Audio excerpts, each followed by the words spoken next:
Good morning, good afternoon, happy lunchtime to everyone this Thursday. I'm delighted to welcome everyone to our April Journal Club.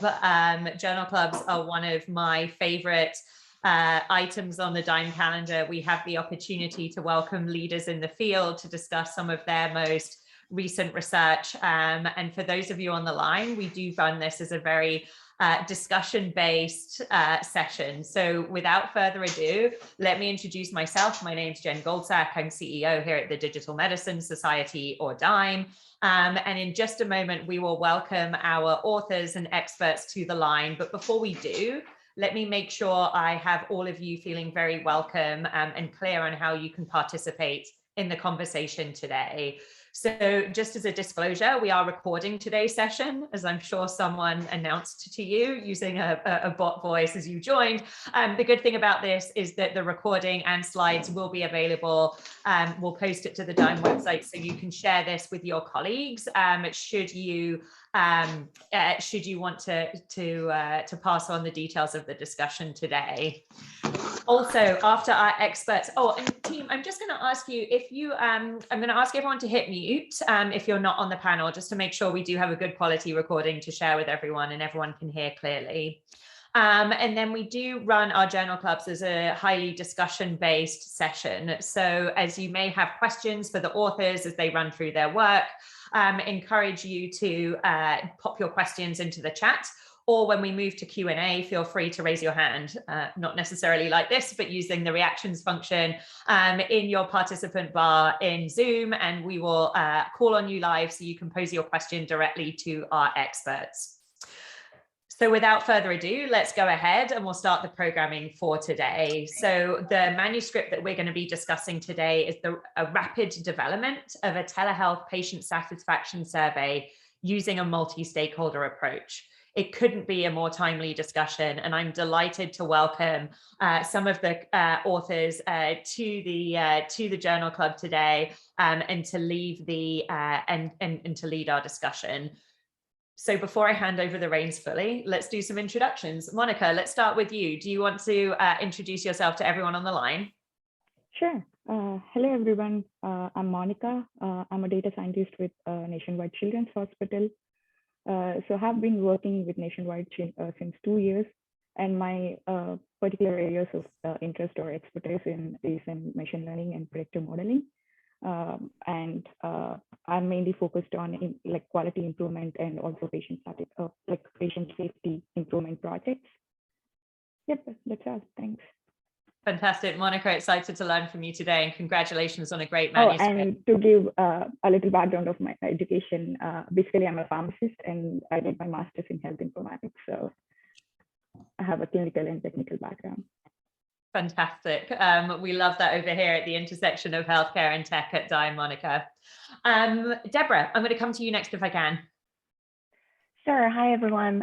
Thanks for joining us. My name is Deborah. I'm a digital health scientist with Nationwide Children's. I recently relocated to California, so I'm acting as a collaborator and consultant still on the area of telehealth and digital health evaluation and design. Thanks. Fantastic. Deborah, also congratulations on the manuscript and great to welcome you today. Emre, I feel like you're part of the furniture here at DIME. You've been such an important member of our community since almost the beginning. Thrilled to have you here. And do you want to do a quick intro? Sure, thank you. It's really exciting to be here. Hello, everyone. I'm Emre Sezgin. I've been a project scientist at Nationwide Children's Hospital and recently transitioned to a new position at North University of Chicago. But thank you for your interest in our telehealth study. We've been doing similar studies for a while, and I didn't want to miss the opportunity to present this study with my former colleagues with this opportunity. So thank you. Fantastic. Emre, delighted to welcome you. Glad you're here. And of course, we all know that these days in particular, that the collaborations certainly span not just institutions, but place and space too. So it's nice to see you leading here. And last but not least, Yungi, do you want to go ahead and introduce yourself to everyone before I hand over to Monica? Sure. This is Yunggui Huang. I'm Director of IT Research and Innovation Department. at Nationwide Children's Hospital. So our team really specializes in digital health innovation, collaborating with clinical researchers and clinicians, and especially on innovative tools to enable clinical research, accelerate the knowledge discovery, and also trying to make an impact on the clinical care delivery side. Very exciting to be on this journal club presenting our work. Thanks. Yungi, delighted to welcome you today. Congratulations, all of you, on a really terrific paper. I think a really important topic and some methodologies we can all learn from here. So with that, I'm going to go ahead and stop sharing. Hand over to you. Please walk us through the research that you did, the methods you learned, what is relevant to our DIME community, and then we'll throw it open to discussion.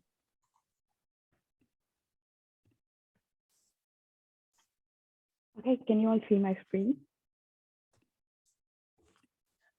I can see it, yep.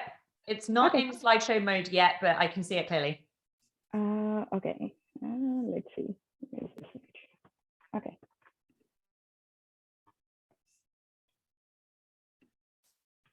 Perfect. Okay. So thank you so much, everyone. Thank you so much. Excited and also interact with people who are interested.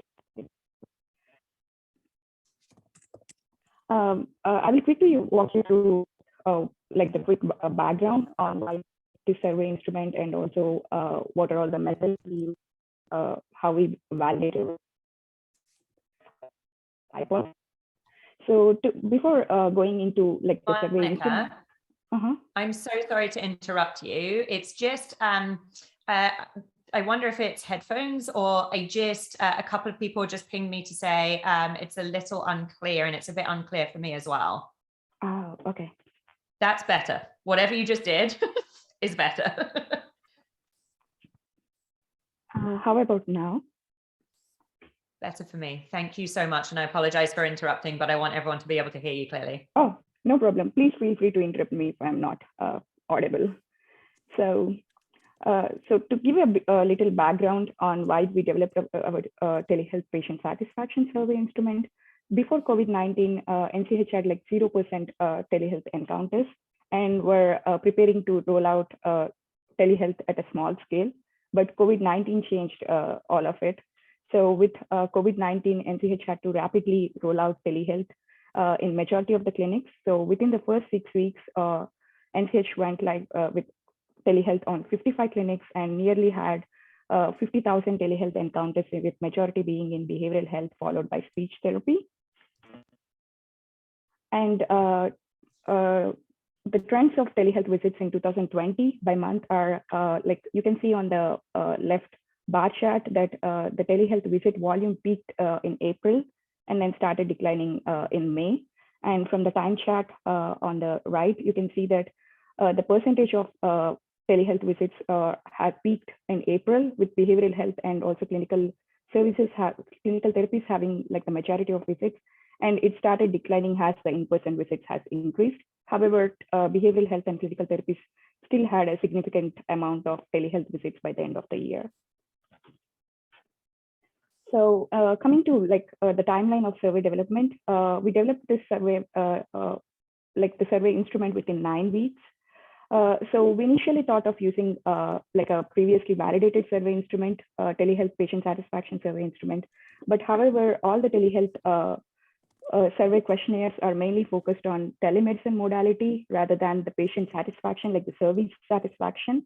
So in order to address that, and also to be able to compare it with the in-person visit, we used our already existing ambulatory patient satisfaction survey, but we mapped those questions to very popular service-oriented questionnaire, like conceptual model called as SERPREF. So the SERPREF conceptual model has like 5 dimensions that are assurance, empathy, reliability, responsiveness, and tangibles. However, tangibles is mostly related to like the physical facility, as telemedicine is like a complete virtual. We replaced the tangibles construct with usability from technology acceptance model survey instrument. So the usability has questions related to like how happy are with the check-in process, and the quality of video and access of care. So the 5 constructs that we used are assurance, empathy, reliability, responsiveness, and usability. Assurance is mainly focused, we mapped our ambulatory patient survey questions to these 5 constructs. So assurance had questions which are related to how we were able to develop trust with the patients, and empathy is like the patient-centered care, and reliability on how well the service is provided, and responsiveness is like how the questions were answered and how well the visit was carried out. And usability is mainly related to the technology check-in process, quality of video, and access of care. So our overall conceptual model is to see how assurance, empathy, reliability, responsiveness, and usability are affecting overall patient satisfaction, future use intention, and recommendation. Along with these, we also collected information about like the barriers, the devices, and also telehealth satisfaction comments, and we used these information in another study. So we to reduce the automated the survey implementation. So once the patient has a telehealth encounter, automatically be sent, which is embedded with their visit information.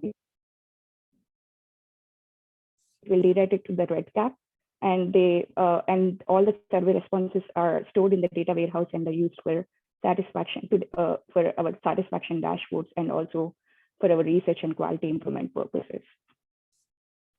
So we rolled out the survey on 15th July 2020 with a 1-week look back period. So the overall study period is 6 months, that is 7th July 2020 to 4th January 2021.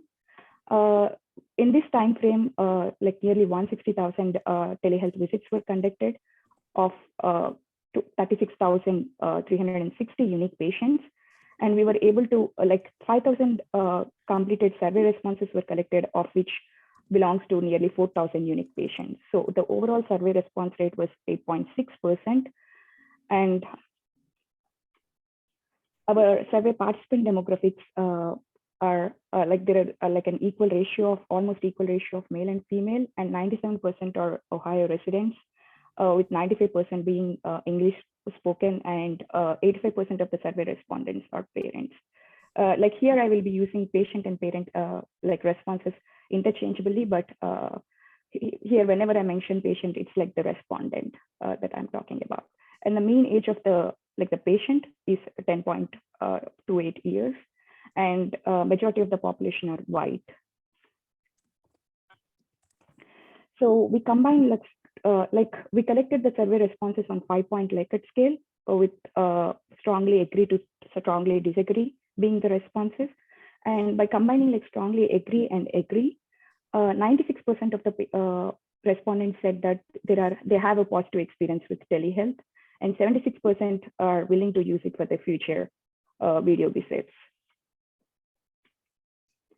And then, so now coming to how we developed our survey hypothesis and also our validated it. So as we are not using a previously validated survey instrument, usually it is recommended to exploratory factor analysis to validate that, for example, we placed our questions, we mapped our all existing questions into 5 constructs. So in exploratory factor analysis, we are verifying whether these questions belong to that particular constructs or not, and whether our data can be divided into those 5 constructs or not, our questions can be divided into those 5 constructs or not. So we used our patient responses from July to September. We used nearly 2,000 survey responses to do our exploratory factor analysis. So we did some tests to see the suitability of our data for factor analysis, and all the tests indicated that our data is suitable. And then we use scree plot and parallel analysis, and also eigenvalue greater than 1 rule to see how many actual constructs are there in our data. And it indicated that there are 3 unobserved constructs or categories. We placed them into 6, but our exploratory factor analysis indicated that we only have 3 constructs. And to see which questions belong to each of these constructs, we used minimum residuals with direct obliment rotation to extract the questions into each construct. And we had to remove one of our questions because of the loading value less than 0.3. So we removed whether the patient was informed about the long wait time or not. So looking at the questions that were loaded into each construct, so the first construct had questions that are very much related to their overall service satisfaction, like how satisfied are they with the clinical service provided. So we named that particular construct as perceived quality of service, and it has like 8 questions.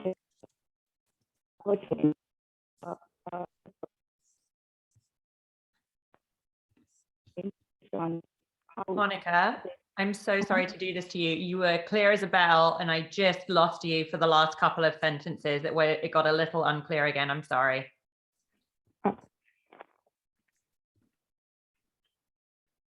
Let me check my audio settings. Thank you. That's a little bit better. I'm sorry, it's frustrating. I just want everyone to be able to hear from you. Are you able to hear me now? Yes, much, much better. Thank you. Okay. So our second construct had questions that are related to telehealth satisfaction that are mainly focused on telehealth. So we named it as telehealth satisfaction. And our third construct had questions that are very much related to like the before appointment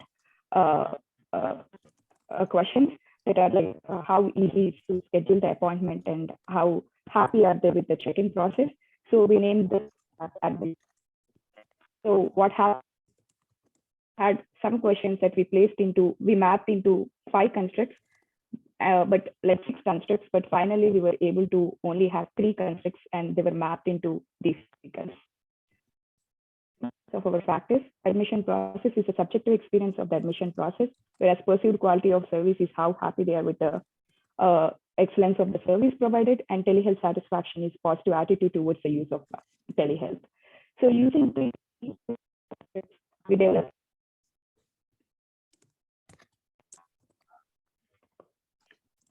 can you hear me? Monica, we lost you again there. I'm so, let's pause for a second and make sure we correct this, because I really want to make sure that we hear you clearly. Okay.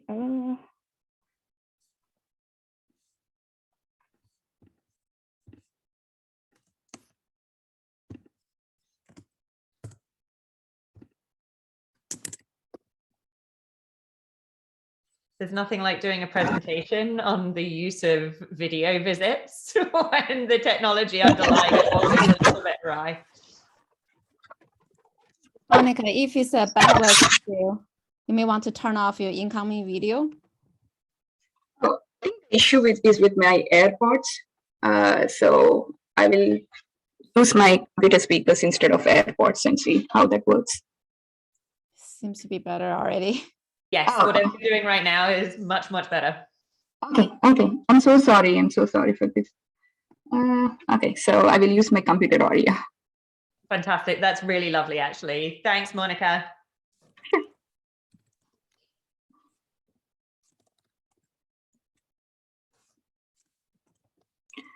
So using our 3 new constructs, we developed our hypothesis. So our hypothesis 1 is admission process is having a positive influence on perceived quality of service. And our second hypothesis is that admission process is having a positive impact on telehealth satisfaction. The third hypothesis is perceived quality of service is having a positive impact on telehealth satisfaction. So for testing our hypothesis, we just wanted to ensure that our constructs that we have extracted using our exploratory factor analysis are valid. So we used confirmatory factor analysis, and our confirmatory factor analysis indicated that our key constructs and also the questions loaded onto these constructs fit well together. So, and further we did our hypothesis testing using structural equation modeling. In particular, we used partial least squares path modeling. So we used partial least squares path modeling to understand the interplay between our defined factors and to test our hypothesis. So basically, the PLS path modeling will have 2 models in it. One is measurement model and the other one is a structural model. So measurement model is where we study the relationship between the construct and the questions loaded onto the construct. For example, admission process is one of our construct, and there are 2 questions in that construct. So we are studying the relationship between our admission process and the questions that were loaded onto those admission process using the measurement model. And structural model is to study the relationship between each of our constructs, how admission process, perceived quality of service, and telehealth satisfaction are related. So we used 500 bootstrap sampling technique to obtain the path coefficients and t-statistics to evaluate relationships. So this is how our model looks like. Let's see if I have a pointer somewhere.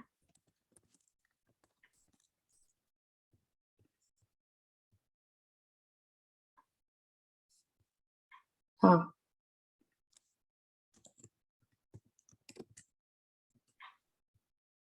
Okay.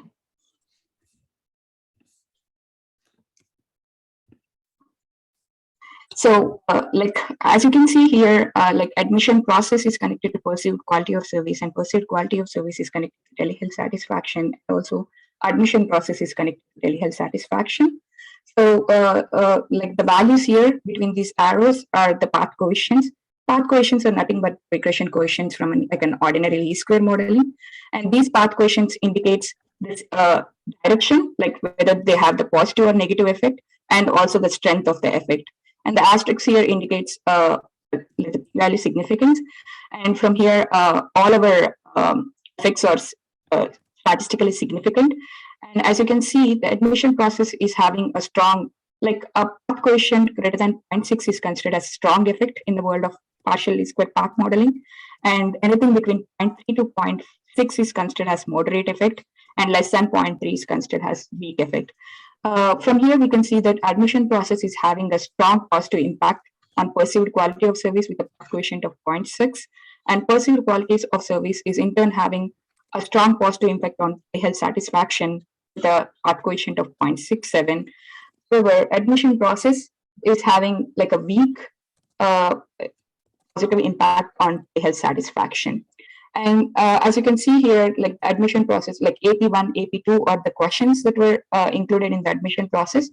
And the values here, like AP1 to admission process 0.89 and 0.90 here are nothing but loadings. These are like nothing but the correlation between the question and the construct. And correlation greater than 0.7 is considered as a strong correlation, and all our questions has loaded with a correlation or loading value greater than 0.7. So they are having a strong correlation with the construct they have been based on. So from our hypothesis test, our first hypothesis, that is admission process is having a strong effect on perceived quality of service. Path coefficient of 0.67, it's being supported, like admission process is having a strong impact on perceived quality of service. And our hypothesis 2 is that admission process is having a strong impact on telehealth satisfaction. Like the direct impact is low, the path coefficient of 0.16, but however, an indirect impact, that is through admission process on telehealth satisfaction, perceived quality of service is having a coefficient of 0.545. This is nothing but like a multiplication of the direct effect of HP1 and hypothesis 1 and the hypothesis 3.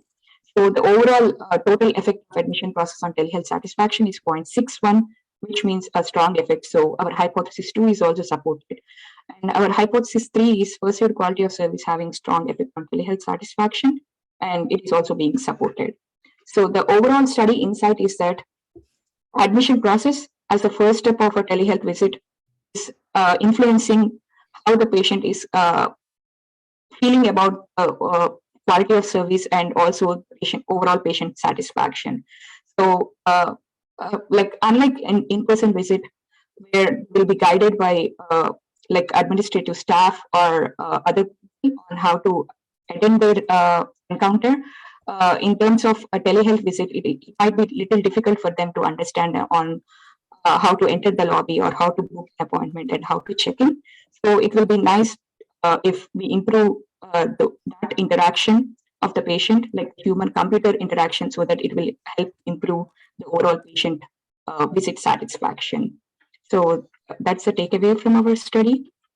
And some of the limitations of that, like some of the questions in our analysis are like double-barreled. Like we had questions where we were asking, like if they had a long wait time, and also if we're asking if they had a long wait time, were they informed or not in a single question, which it would have been nice if we had like two different questions for such things. And also we are using like our already existing inpatient survey instrument, and also we didn't use any previously validated. If we had used any previously validated survey instrument, would have been like we would have had more constructs than the only 3 constructs that we had.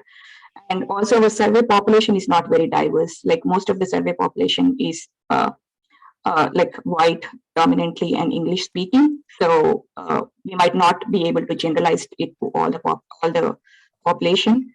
And also we developed like a centralized survey, not a clinic or specialty specific. So it will, that's one other limitation of our study.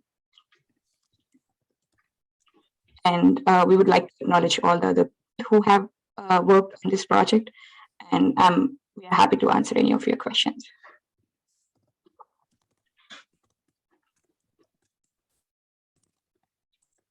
Monica, this is fantastic. So first of all, thank you for your perseverance. It was a great presentation, and appreciate your you getting through the small audio issues there.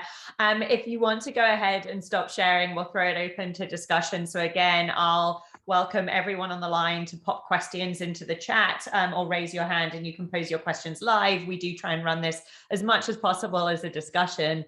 And perhaps in the meantime, I'll use some moderators sort of opportunity here. Really fascinating to see that admissions process seems to be driving patient satisfaction incredibly strongly. I'm reflecting on the time that you conducted the survey. So if I remember correctly, it was July 2020 through to January 2021. Do you have any data about whether they were primarily the first visit, the first telehealth visit that a parent or patient or a dyad had encountered, or whether some of those were follow-up visits? The reason I ask is I'm curious to know whether anxiety around the admissions process was different because it was the first time, or whether that's a persistent driver of patient satisfaction, even when patients become accustomed to a telehealth visit. I can probably help take that question. So one of our follow-up studies actually comparing between new patients versus follow-up visit. Although I have to say that by our definition of a category of follow-up patients, the follow-up patients to the department visit, as you remember, we kind of do a cross-departmental survey. So even if they've had a telehealth survey, telehealth encounter before in another department, they'll probably be still considered new. So just bear with me with the caveat, but we did look into that. And it did seem that in terms of the technical side, new patients, when they are considered new patients to that department, there's more challenges. So they did express there's a significant difference between that they encountering this type of technical challenges more. So to your question, even though we haven't, we're still kind of in the middle of processing that data, but there are preliminary evidence to show that there are significant difference between having being a new patient to a department. They would encounter more challenges having that initial contact because they may be, the process may be new in terms of how they can check in or sign up or who they can contact. So I think you're right in kind of having that assumption or hypothesis.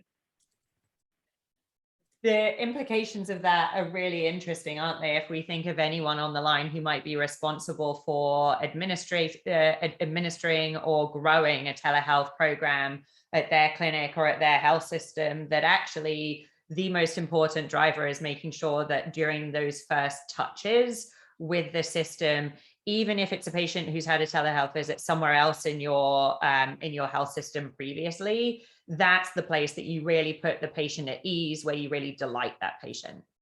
Absolutely. So There's also a related study that we've done. So Emory led kind of that effort in looking at the clinical notes for canceled or rescheduled telehealth visits. And one of the challenges is kind of that context. So if, say, a patient is coming on, they have challenges, they don't know where to, who to ask, it's easily kind of dropped. And similarly, if a clinician encounters some of the technical challenges too, they may, like missing that initial contact, and 10 minutes in, so people will just kind of give up. So there's kind of that challenge. I don't know if Emily, you want to elaborate on that. Sure, thank you. So yeah, we had like a prior study that we investigated the cancellation reasons through investigating medical records that mentioned that there are multiple reasons that people have barriers towards kind of conduct or successfully having these telehealth visits, and some of them actually you cannot easily anticipate.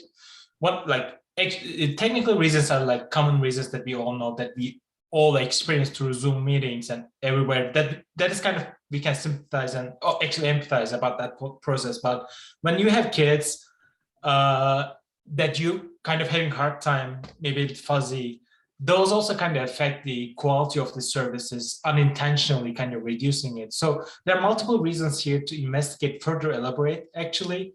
And as Monica mentioned before, our cohort was kind of mostly in the probably middle income and just the white race. But when you think about the acuity side, I know that Dime has been working on that domain a lot.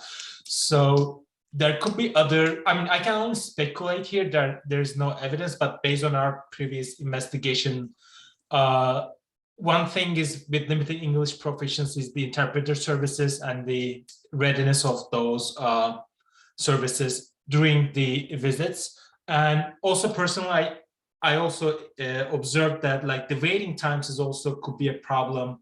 Even though in person you have those waiting times, but in televisits, it seems is inevitable. You have to wait. So that's kind of leads to frustration when you think about you have a kid and you need to kind of play with them, and they could be fuzzy, they could be sick during that visit. So that's kind of creates some kind of unsatisfactory visit kind of perception in a way. So that may be reflected to the survey. And let's not forget these surveys are also cross-sectional. They do that right after the visit. So the mood that you have right after the visit may change, or you may not think clearly if you're really kind of frustrated. So I believe that there are lots of opportunities here to discover not only quantitative and qualitatively to investigate in a broader spectrum. Also, just kind of echo some of the points Emery and Deb have made. So the survey is only done on patients and families that completed a telehealth visit at least, right? And we don't have any data on patients or families struggle to set up telehealth visit. And Emery mentioned about limited English proficiency, and those families may be very discouraged to even set up an appointment, because one of the requirements for telehealth visit is MyChart. You have to have a MyChart account. And MyChart is only in English, at least in our hospital. We're in the process to roll out MyChart in Spanish, but still that's only limited to these two languages. All the instruction about MyChart setup before recently is all in English. So it's very challenging, big hurdles for families with limited English proficiency to cross, to get over that hurdle. And there's also the digital divide, right? People don't have the bandwidth to have a good quality visit, and don't know how to set up appointment. So those are the population not represented in our study. So that's one of the major limits. It's such a good point as you sort of build on Emery there. And Ali, I see your note in the chat here that, even amongst sort of your community, sort of your friends, hearing that a lot of people are struggling to set those visits up. And what the data we have here is excellent. The model is strong, but we're only seeing people who could make their way into the pipeline, who could navigate the initial sort of what we all call now the digital front door in order to get that appointment. I was actually curious, how did the response rates for the telehealth patient satisfaction survey trend with those for in-person visits?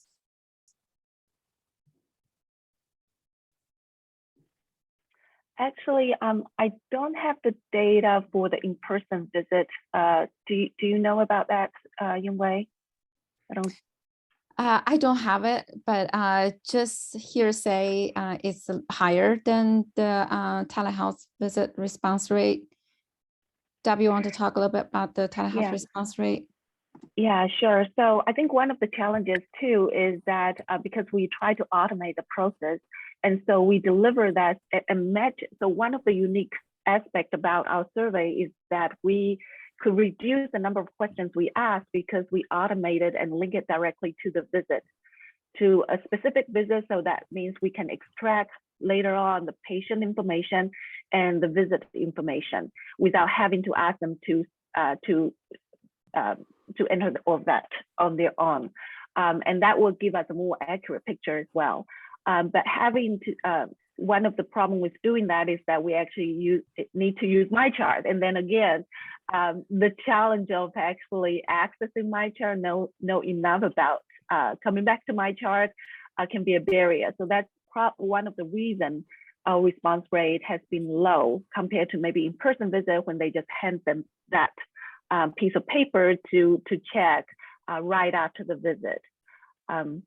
So that is one of the challenge. And then even though we did provide our survey in 4 other languages, that initial barrier of MyChart can only be delivered, that initial message can only be delivered in English, probably already turned away some of our other minority population from answering that. Yeah, but we were glad to see we still collect survey data from the other language survey. So that is an important factor, but hopefully in the future, if we can provide even the invitation email or language in other languages, it will be helpful. Fantastic. Deb, really fascinating answer. And I'd love to follow up on what you shared, that you were able to tether the survey to an actual visit. My mind goes to your plans to future research, because the question I want to ask is, do you see people coming in for a follow-up more often when they were dissatisfied? Like, are we seeing any data in that satisfaction score that may indicate that they actually had to come in anyway, they didn't get what they needed? That's a big concern we have, that some types of specialty care, especially for peds, is going to be terrific for telehealth. You don't have to get your sick kid in the car and you don't have to get into the clinic.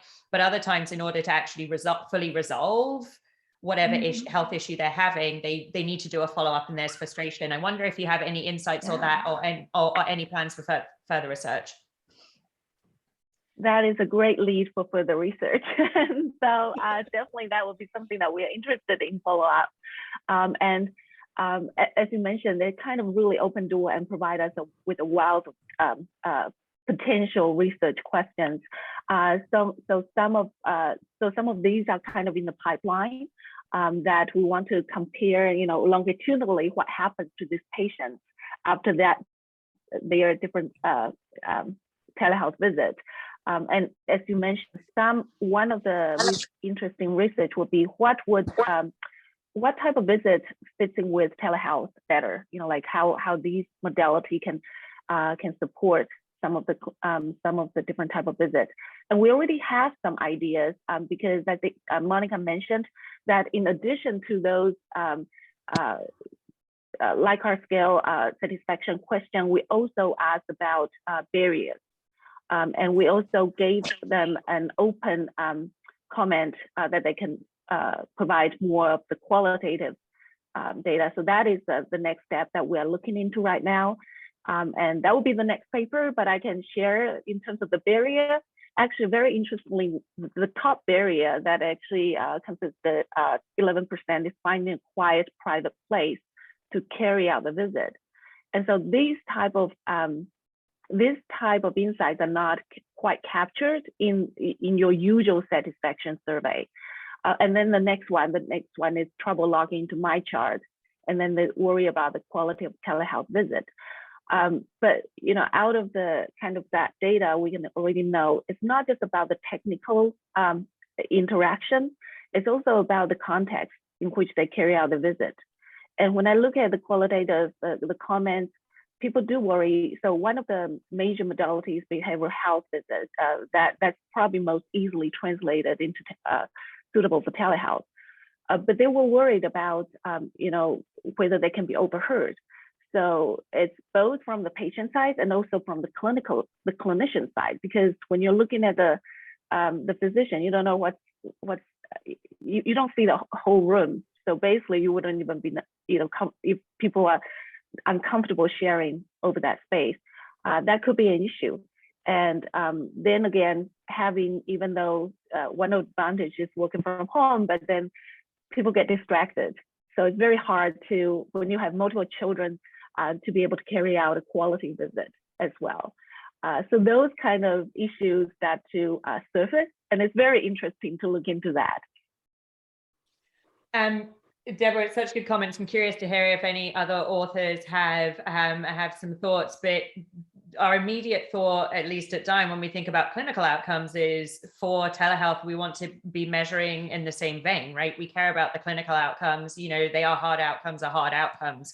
When it comes to patient satisfaction, it's so interesting how nuanced it was. And Monica, as you sort of went through the description of elements of existing models that you retained because they were relevant regardless of place, and then all of those different pieces that come in. And, Deb, we're a big fan of telehealth where it's appropriate and have a lot of confidence in that, but recognize that we do have to be considering these things about safety. There are really important screening questions in many patient-physician encounters that are confirming that the patient is safe and that they don't feel at risk. And there are sort of answers to a variety of different questions, which if there's someone else in earshot, you might not be comfortable providing. We've got some great questions coming into the chat, but I want to see if any of the other authors wanted to pile on to that topic before we moved on to the next question. So, go ahead. You go ahead, Emery. No, I was just thinking about when we were thinking about metrics like quality metrics or just measuring the outcomes. Telehealth visits is kind of making it harder because the observation is not in a standardized way, because like if you're with a kid or multiple kids in the family members, they just affect, right? When you're in clinical room, everything's set up perfectly like as you want, where's anything like you're looking for. But when you're talking, there are multiple things that back at NCH we've been investigating, like how we can measure this, how we can like check like the eye contact in a way. That was one of the things. And I recently noticed that there was another study investigating the mood using this unsupervised AI models to check your mood if you are kind of like smiling or if you're dissatisfied, trying to understand from your face. And you think about it, there are multiple opportunities there leveraging the AI, not only the facial recognition, but also like the voice is one of the things that I've been really interested in, like the voice tone. Those are kind of open to investigate, to kind of making it a bit more like a streamlined, not standardized right away probably, but that they can affect to understand the quality of this conversation during the telehealth visits, which can be leveraged with today's technology. Thank you. I only have a really quick comment. I really like the idea, Jennifer, to study the association of people responded in telehealth satisfaction, appreciate the kind of modality of care delivery, and to see whether future, they tend to use telehealth visit. But there are nuances I think we have to think carefully about, because over time, as our hospital has started to introduce in-person visit again, and there's also payment model have changed, and so forcing hands-on in some of the visits. So we have to carefully tease apart what is patients voluntary choice versus what's offered, what's available to them. So different connects may have a different, requirement and offering. It's a little more nuanced, but then what would like to do that type of analysis. No, I think that's exactly right. And it's exciting now that we actually have the data, and this work is part of it, to be able to be discerning around what kind of specialties or what kind of patient characteristics mean that they would do really well in terms of clinical outcomes and in terms of their satisfaction from an in-person or a telehealth. Like, we can start to model that out over time. And actually, we have some, at Dime, we partnered with Johns Hopkins, and we've been using a lot of data, nationwide data, actually. And we compared head to head using if you can say such a thing, using the pandemic as a natural experiment, and looking at 2019 data for in-person encounters that often lead to unnecessary ER utilization. So things like UTI and headaches that sometimes can escalate very quickly if not well handled. And then compared them head to head and did some patient matching. And it's really interesting. It gets published in a couple of weeks, so I'll keep it quiet. But it's really interesting looking at the kinds of conditions where clearly it can be managed brilliantly by telehealth, and we don't see follow-up visits either in person or by telehealth, or places where we do see, this isn't getting well handled by telehealth because we don't see the follow-up visits when this initial encounter happened in person, but we're seeing it with high frequency when that initial encounter was telehealth. So I think as we start to pull this data as a community, there's a lot there. I'm talking way too much. I'm excited about this work. Asad, you put a note in here about some work you've been doing. Do you want to unmute yourself and just give a little bit of the thumbnail about some of the work you've been doing and how it correlates to what we've been chatting about today?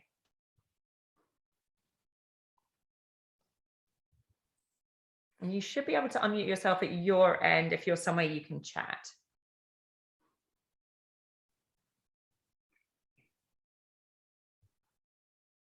And now I never know when I'm putting pressure on people. Okay, so Asad, we've got your notes in the chat if you can't unmute yourself. Lynette, you have a tremendous question in the chat here. I think you might have sent it just to me. Do you want to pose it live to our experts here? Sure thing. You can hear me, right? I put my video off because it was a bit spotty this morning. Oh gosh, well, I had two questions. I think the first one's a bit of an easy one. To riff off of what Jen said, the pandemic was a bit of a natural experiment in so much. I was wondering, in the 6 months of data collection, did you see an overall shift that might be reflective of kind of an overall increase in the population of comfort level with tele anything? That 6 months, everyone was having to shift to tele something, right? And so I was curious if you saw that shift. That was sort of the easy question. And the harder one that might be more research, but one of the things that keeps me up at night is especially in pediatric care, primary care, how important is it to have an established relationship with a provider, like an in-person, I've seen you, I've hugged you, to the satisfaction and perception of quality of televisits. This is important to me and others, because if we want to move to a hybrid system where some intake visits, some initial visits might be virtual, will that hinder relationship building, or did you see any indication? Did my question make sense? The second one? Yeah, I'm thinking like new patient, versus established patients. Were you able to subgroup those in your analysis? I'll try to give a first response to Lynette. Thanks for those questions. So really quickly, yes, I think over time, we do see increased comfort. And I think, like you said, the pandemic has really kind of shifted everyone into that, into kind of that just adoption of being able to take up that. And actually that kind of really helped, because a lot of people appreciate not having to come in to the hospital during the pandemic. So I think that kind of offset some of the initial hurdles or whatever they were concerned about. I think that's kind of the risk weighing thing really helps alleviate some of those anxiety. And the second one is we are comparing that for what we consider to be new and versus the follow-up. Definitely that initial contact. Actually, that makes us, there was a significant statistical difference when we compare them about how they feel the quality of care in terms of whether the physician can diagnose and treat their problems. So I think at least subjective, whether that, the physician agree with it is a different thing, like the actual clinical outcome. But the patients do feel like maybe, the physician cannot assess or diagnose as well as in person. So that initial contact, I think if I address that your question. So that is a concern. So actually one of our takeaway from that study is that initial contact would probably be best done in person, just to build up that rapport and also establish that trust. And I don't know if you, Wei, or anyone else want to, or any from the audience having experience and want to comment.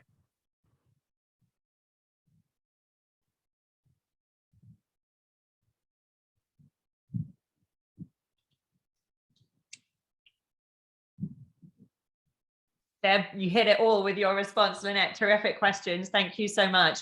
I'm conscious of time, and I wonder if we can round out today. And I hope I'm not putting you all on the spot too much. Is there a consequence of the work you did in this study and other ongoing work and your presence in the hospital? I wonder if you could each offer a suggestion or a recommendation to anyone working out in the field right now who is looking to expand or optimize or implement a telehealth program. What is the key takeaway that you see in the data time and time again that should be front of mind as we think strategically, tactically about successfully implementing telehealth in a way that really does both satisfy patients and provide high quality care? And let's see where we'll start. Deb, let me come to you first for your top recommendation to anyone who's implementing telehealth right now. For me, I think it will be education, able to educate patients, build up the right expectation and that communication channel. So having, done surveys like this, I think those feedback were extremely helpful.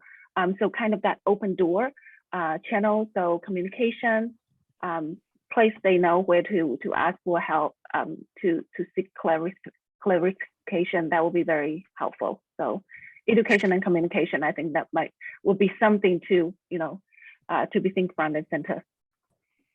Fantastic. Thanks, Deb. Yungi, what's your top recommendation for anyone implementing a telehealth program right now? I think is trying to mimic your in-person process to make sure you can get to all your patient population. So some of the things we do here is before the visit and maybe a day before visit, some clinic reach out to the patient, making sure they have the tool.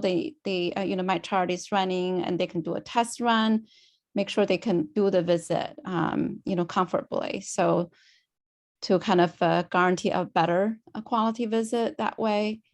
And also some clinic implement people jumping into the call, kind of mimic receptionists, going into the call, letting them, we're running late. So they don't feel like hanging there because they have no way to contact the clinical team or, the staff member. So I think that you try to mimic your in-person process when you have them be able to schedule in-person visit and be able to tell them something's wrong, the process being delayed. I think that'll improve their experience. Fantastic. Terrific recommendations. Emre, what have you got for us?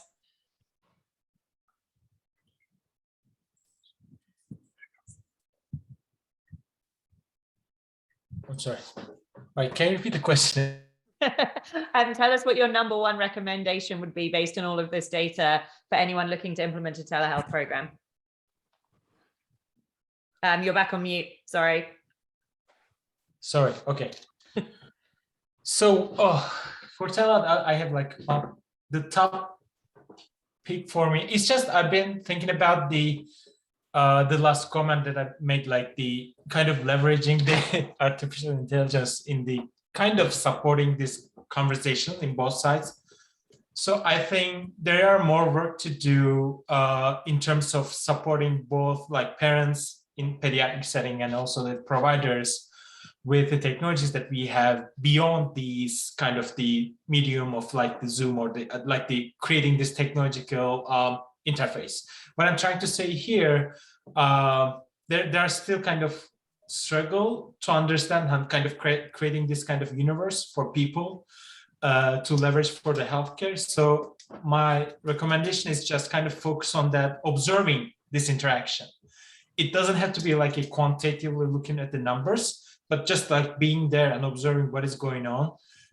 That will definitely inform the next stages and kind of creating this kind of new environment for everyone that they can maintain healthy communication.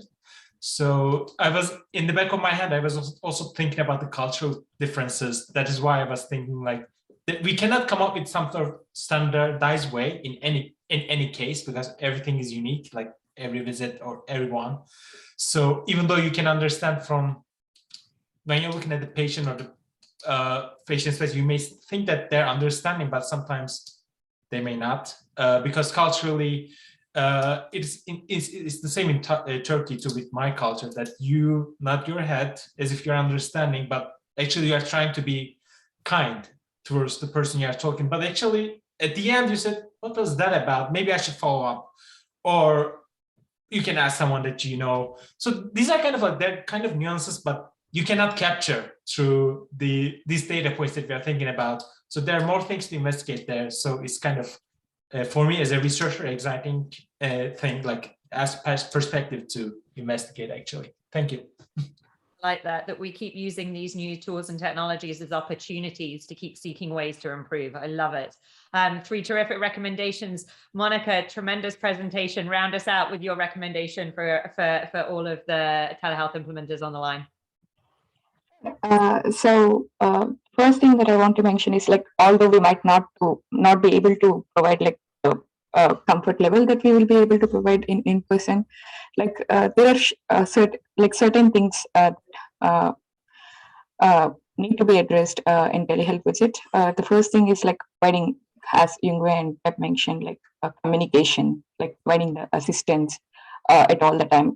The participant should also always have like, okay, there will be someone or some place where I can ask if something is not going right in my visit.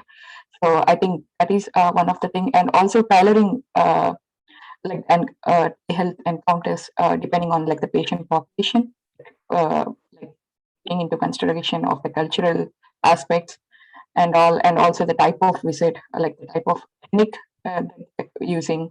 So I think tailoring them to the population that we are looking at is also very important. So those are the 2 things. Fantastic. Well, this has been absolutely tremendous. Thank you so much, Monica, Deb, Yungi, and Emery, for joining us today. Terrific conversation. Congratulations on some really excellent work, for sharing that information with us, and also for helping us think about how we can apply all of these learnings. This is the most important thing at this juncture, that we're taking a data-driven and intentional approach to building the field. So thank you for joining us today. And then just as we hit the top of the hour here, if you would like to join us, this isn't Journal Club, but our next webinar takes a different tone. So we're going to be thinking about how we power digital health innovation through successful VC funding. So for all of you innovators out there who have questions, this will be a great one for you. So Deb, Yungi, Emery, Monica, thank you again. Congratulations, everyone. Thank you for joining us on the line. Have a wonderful afternoon. Thanks, everyone. Thank you. Thank you for the opportunity. Thank you. Bye-bye.